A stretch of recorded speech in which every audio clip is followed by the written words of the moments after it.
جب گلستان کو خون کی ضرورت پڑی، جب گلستان کو خون کی ضرورت پڑی، سب سے پہلے ہماری ہی گردن کٹی، پھر بھی کہتے ہیں ہم سے یہ اہل چمن، پھر بھی کہتے ہیں ہم سے یہ اہل چمن، یہ چمن ہمارا ہے تمہارا نہیں۔ معزز سامعین اکرام اور اس دیش کے نوجوان ساتھیوں، ہمارا یہاں جمع ہونا، مل کر بیٹھنا، گفتگو سننا اس لیے ہے کہ ان شہیدوں کی قربانیوں کو یاد کیا جائے جنہوں نے اس دیش کی آزادی کے لیے اپنی جانوں کا نذرانہ پیش کر دیا۔ اس دیش کی مٹی یہاں کے سپوتوں کے خون سے لالزار ہے۔ برادران اسلام، 15 اگست 1947 سے قبل ہمارا ملک تقریباً 200 سال تک انگریزوں کے قبضے میں رہا۔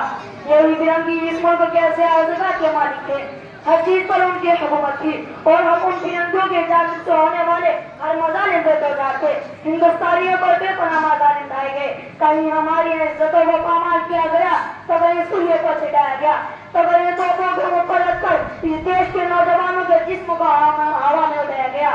اسی طریقے سے جلیانوالے باغ میں وہ خون خرابہ کیا جسے بیان کرنے سے تاریخ بھی قاصر ہے۔ اس کی صورت حال یہ ہوئی کہ پنجاب کے کئی ضلعوں میں ماشاءاللہ لگایا جا چکا تھا، پولیس کو چوکنا کر دیا گیا تھا۔ ستی گروہ کمیٹی کے فیصلے کے مطابق عمل درآمد کے نتیجے میں امرتسر میں مکمل آزاد ہوئی۔ انگریزوں کے لیے یہ جرم کافی تھا۔ پنجاب کے 2 مشہور معروف لیڈروں کو گرفتار کر کے ضلع بدل کر دیا گیا، جن میں سے ایک ڈاکٹر ستی بال اور دوسرے ڈاکٹر سیفالدین قصور تھے۔ عوام کو جب یہ پتا چلا کہ حکومت انتقام پر اتر آئی ہے، لوگ گھروں سے نکل کر سڑکوں پر آ گئے تاکہ اپنے محکوم لیڈروں کی گرفتاری کے خلاف احتجاج کر سکے۔ جب کام نہ چل سکا تو عوام حکومت کے خلاف نعرے لگاتے واپس ہو گئی اور یہ اعلان کر دیا گیا کہ شام کو 4:30 بجے جلیانوالے باغ میں جلسہ عام ہوگا تاکہ اپنے محبوب لیڈر کے خلاف احتجاج کر سکے۔ اس دیش کے نوجوانوں، جنرل ڈائر نے منادی کرا دی کہ جو لوگ ماشاءاللہ کے خلاف ورزی کریں گے انہیں فوج کے ذریعے سے کچل دیا جائے گا۔ اور جلسے کو کرنا وقت آتے آتے تقریباً 15,000 کا مجمع ہوا ہے۔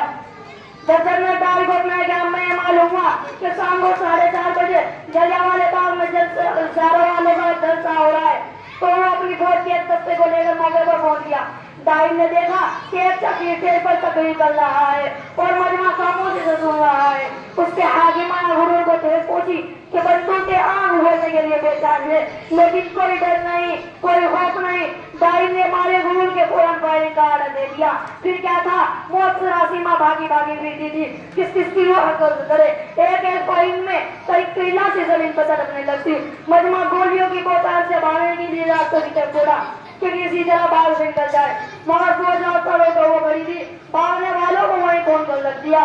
بے کسی و بے باکی میں کچھ لوگ زمین پر دیکھ گئے، فوجیوں نے لیٹنے والوں کو نشانہ بنایا، نوجوانوں کی لاشیں طرف طرف پر ٹھنڈی ہو گئی، پھول جاتے معصوم اور کمسن بچوں نے خون اگل کر جان دے دی۔ 1-2 نہیں، مسلسل گولیاں برستی رہی، لاشوں پر لاشیں گرتی رہی اور جنرل ڈائر بات کے گوشے میں کھڑا مسکراتا رہا۔ فوج نے کہا گولیاں ختم ہو گئی، ڈائر نے کہا کھیل بھی ختم ہو گیا۔ برادران ملت، فوج واپس جا چکی تھی، پورا باغ لاشوں سے بڑا بڑا تھا، باقی تمام زمین انسانی خون سے لالزار بنی ہوئی تھی۔ رات ہو چکی تھی، یہ رات امرتسر کے لیے قیامت کی رات تھی، لیکن ان کی قربانیاں رنگ لائی۔ پھر وہ وقت بھی آیا جس میں ہندوستان کے باشندوں میں آزادی کو امنگ پیدا ہوئی اور ان کے زمین نے ان کو جھنڈوڑا۔ پھر کہیں جا کر سے آزاد ہوا۔ دعا کرے اللہ تبارک و تعالی ہم سب کو ان کے نشق دم پر چلنے کی توفیق عطا فرمائے۔ دعا کو دعوانا الحمدللہ رب العالمین۔